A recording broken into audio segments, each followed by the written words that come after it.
Welcome to this session that discusses support for Content Security Policy Customer Enablement, which is available in the 25.10 release for Oracle Utilities Enterprise SaaS Cloud Services. In this session, we will talk about this new feature and how it can impact your business.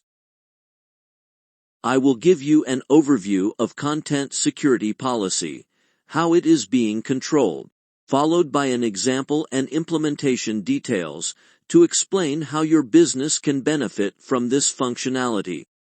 Then I'll walk you through a demonstration. Finally, I'll explain what you need to consider when implementing this feature in your business and provide you with some additional resources. Content Security Policy (CSP) is a web security standard that lets a site tell the browser which sources of content are allowed to load and execute. It helps prevent common attacks, especially cross-site scripting XSS, and some forms of data injection by blocking scripts, styles, images, frames, and any other object that come from untrusted locations. Content Security Policy (CSP) is an HTTP response header that strengthens website security by allowing site administrators to define authorized sources of content like scripts, styles, and images that the browser is permitted to load. Some of the key security benefits include reduced impact of cross-site scripting, limiting data exfiltration paths, and helping to prevent clickjacking. This feature enhancement is in relation to Oracle's commitment to continue monitoring current and future security threats and proactively secure enterprise SaaS services.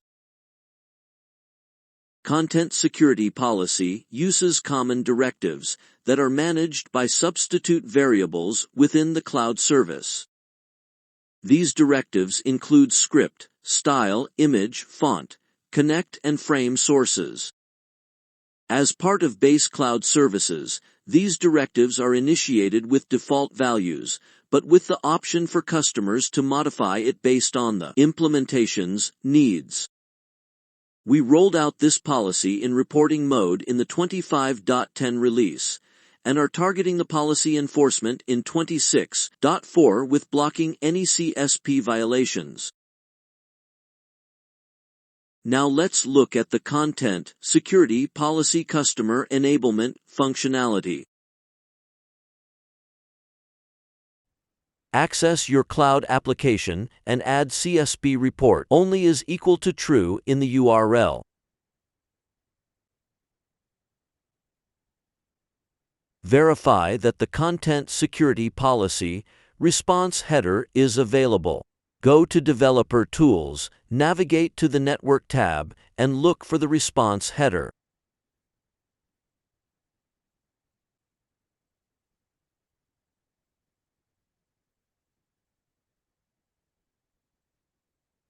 Now let's access a test UI map that invokes a script using an external URL from an untrusted site.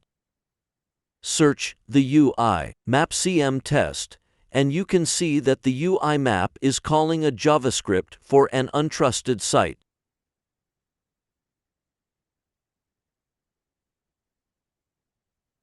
Click on Test UI map.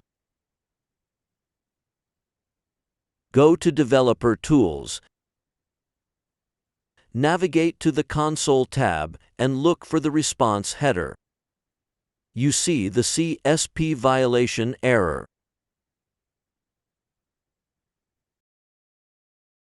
In this implementation advice section, we will go through how to identify if your cloud service is CSP compliant or not, and what actions you need to take before upgrading to the 26.4 release.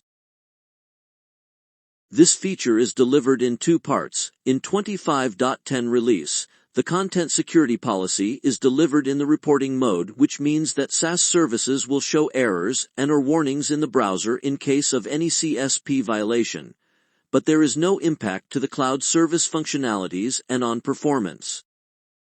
In order to see the CSP violations, customers are required to take steps such as setting up the testing user, with F1 debug privileges. Append the CSP report only equal to true in the application URL.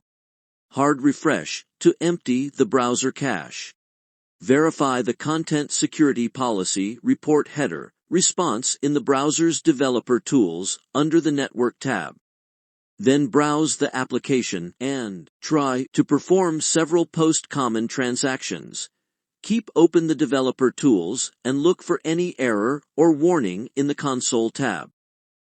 In case of any CSP violations with external trusted URL, customers are required to create an SR with My Oracle support with required information, as written in the Cloud Service Operations Guide under section Request to add substitute variable values.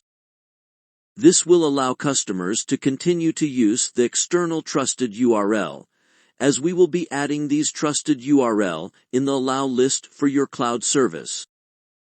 Reminder here is that until you get off of the 25.10 release, you will continue to be in the CSP policy reporting mode, which means no impact to your cloud service. To simplify the CSP rollout, we have automatically enabled the Content Security Policy in the 25.10 release with Maintenance Pack 5. This means that you are no longer required to take all the steps that we have discussed in the previous section. With this new approach, Oracle will be collecting the CSP violation data only from the prod environment, which means that your prod environment should be on release 25.10 MP5 before Oracle can start collection of the CSP violating data. With this change, customers may see a JavaScript error in the browser window as a warning message, which clearly states that there is some CSP violation that needs attention. Oracle will also perform monitoring on collection of CSP data and will communicate with the customers via Customer Success Manager. Again, the required action is to create an SR with My Oracle support and request the external trusted URL to be in the customer-specific allow list.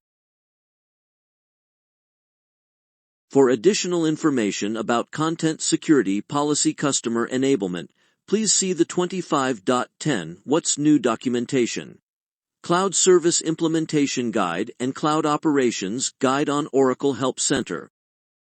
Additionally, you can get more detailed training in the Oracle Utilities and OCI SaaS Platform Relationship course available on Oracle University. This concludes this presentation. Thank you for watching.